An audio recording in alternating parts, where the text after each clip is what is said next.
Cavs yesterday, and out west, Paul George had 36 points, including a franchise record 8 three-pointers in the win against the Jazz. As you may recall, George was traded to OKC for Oladipo and Sabonis in July.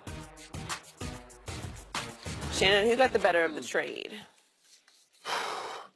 I didn't see it at the time with the trade, but I believe Indy got the better of the Really? deal. Yeah, I do. Because they get a guy that's going to turn 26, I think, in a couple of days. They got him for 3 more years at $21 million a year. And you look at his body, Skip, he looks like a different player. He looked like he had a little soft. He got himself in shape. He did. He increased. He went up from 16 points a night to 23 points a night. He's a damn good two-way player. So is Paul George, so don't get me wrong. But I think he's better suited for this. He's in a starring role. He can play this role. Paul George, I'm not surprised that we've seen Paul George have games like this. We've seen this. Eastern Conference Finals. We've seen him in the playoffs put up huge numbers, 40-point nights. The question that people that always ask of Paul George, where's the consistency, bro? You go give us 41 night and give us 18 the following night. Correct. You say you're a superstar and you want to be thought of and such. We need you to play at a level of consistency. But I believe Indiana got the better of this deal because they got Sabonis, and Sabonis is a good guy off the bench. But now you're going to make it a slam dunk. They got to re-sign Paul George. Now that 5-year, $205 million for Russell Westbrook kicks in next year. So how much money are you going to be with? He wants a max deal, Skip. I don't know what max is, probably 180, maybe a little more.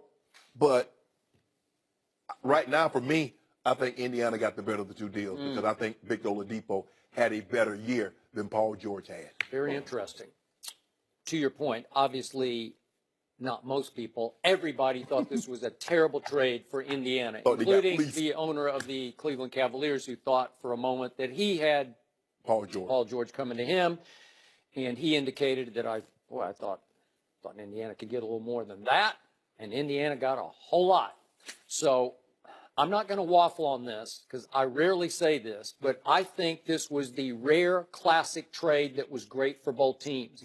Because to me, Paul George is, I've said this a million times for a lot of years, he is not the classic face of a franchise superstar who can lead you to the promised land. I don't think he's comfortable in that role. He is a much better lower pressure sidekick to a Russell Westbrook because some nights, like last night, he looks like a superstar, right? Yeah. But he's also comfortable in that role where if he just scores 12 points on a given night, he'll be fine with it. Right. If Russ just takes over the game and triple doubles at high numbers, you don't hear a peep from Paul George because he likes that role. He's fine with it.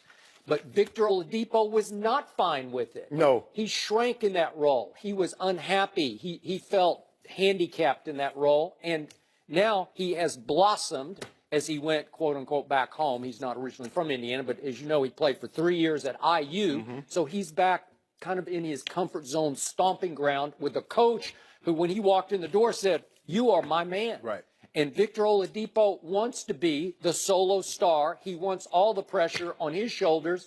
And Victor Oladipo has proven to me over time in this league that he's a better late-game clutch shooter than Paul George has been. I want the ball in Oladipo's hands because he's going to make something happen. I never have been comfortable with I call him, as you know, George Paul. But what did he do? Didn't he come up small against your Cavaliers last year? Remember game 1 where he turned down two shots in the last few seconds? And then he missed another 3. And going back to the regular season game, he had missed. And so what happened on Saturday in Oklahoma City? The media was talking to Paul George, and he said, "You're about to see playoff P." Playoff P? Who's ever heard of playoff P? Y'all know about playoff Paul? No, didn't know playoff Y'all P. know about playoff? So could we see Melo and Russ get asked about it after last night's game and see how they reacted to playoff P? He just talked about playing with playoff P finally and just getting a chance to see him getting it going like that. That's his name? Playoff. That's the new name? I'm gonna let Russ answer that one. Playoff P.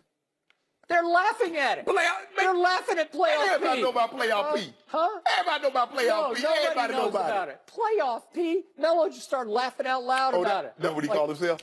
Playoff P? Playoff P? Come on. What are you talking about? So this is the same guy. Joy will remember this, but Heat versus Pacers going back to 2013 conference finals, game 7 in Miami. what happened to playoff P in that game? Do you remember that game? He went 2 for 9 and 1 for 4 from 3, and he was a -14 in that game, and Miami won in a big blowout. And then Game 6 was the closeout game in Miami in 2014, and Paul George was a -28 in that game and just came up small. And to me, he's always been a poor man's LeBron, or as I said the other day, maybe a destitute man's LeBron, because he's another who, like the Raptors, steps on the floor with LeBron and he just shrinks. His arms shrink. He becomes like a baby raptor, does Paul George. So to me, he's in a perfect spot where the pressure in Oklahoma City is mostly on Russ's shoulders. Correct. Right? Everybody Correct. expects Russ to rise and shine in Correct. the playoffs.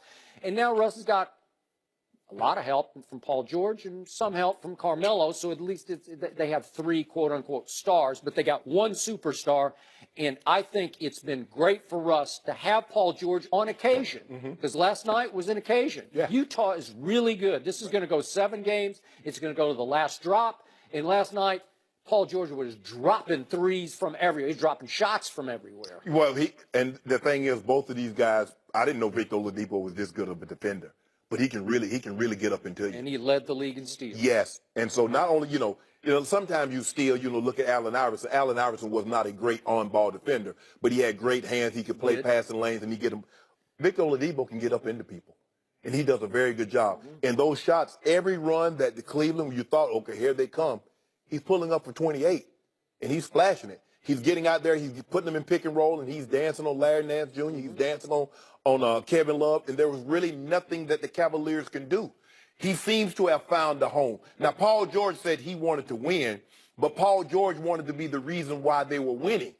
Now, the question is, can he be comfortable moving forward? Because it's never going to be his team.